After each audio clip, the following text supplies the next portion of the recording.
I think education was where I was supposed to end up, and I think I knew that at a pretty young age. I feel so comfortable. Everyone feels so comfortable around her, and there's just something about her that, everyone, being around her just makes you so happy. You can have such a bad day, but then seeing Miss Jelnick is oh, okay, it's all okay, it's good.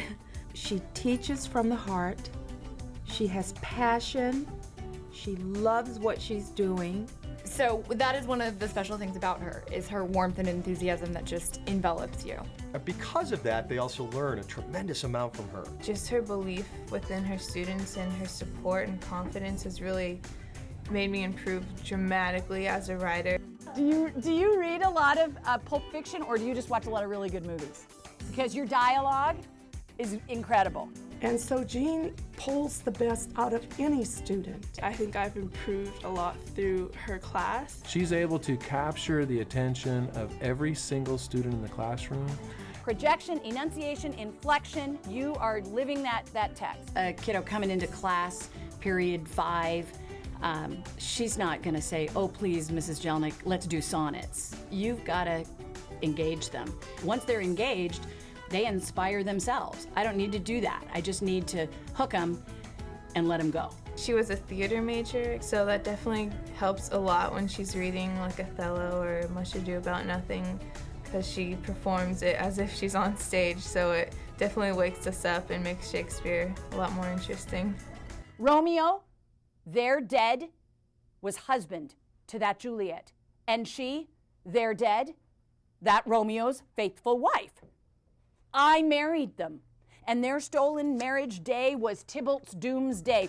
Recently, we've been doing Shakespeare in class, so you'll we each memorized 5 lines from Shakespeare, and so you have to recite them sometimes. In one of our punishments, if we're late to class, that we have to recite the 5 lines in front of the class. A couple of my kids who happen to be in madrigals, their 5 lines that they prepared were 5 lines of a song from Much Ado About Nothing that they sang a cappella, and it was just fabulous. Sigh no more, lady, sigh no more, sigh no more, no more.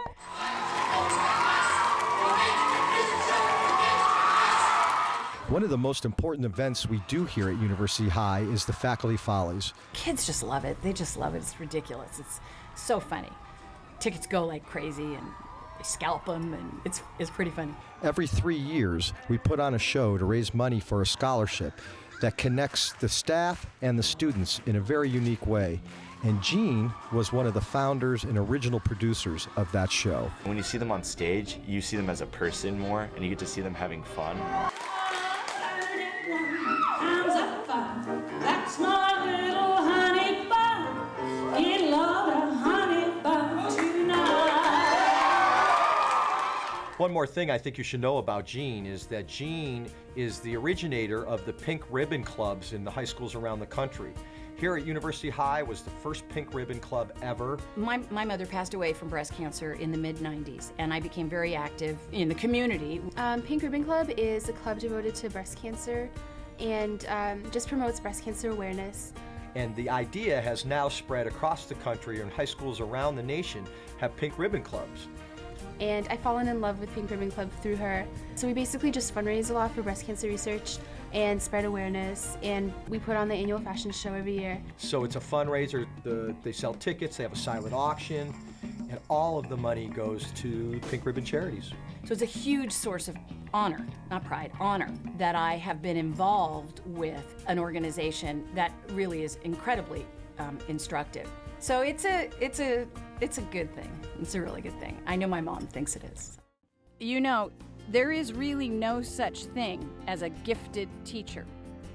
The gifted teacher is simply the one who has worked so hard in every way that at the end of the day, he or she is the one dragging a bag full of papers out to the parking lot, along with a mind that is numb, a body that is exhausted, but a heart that is immeasurably full.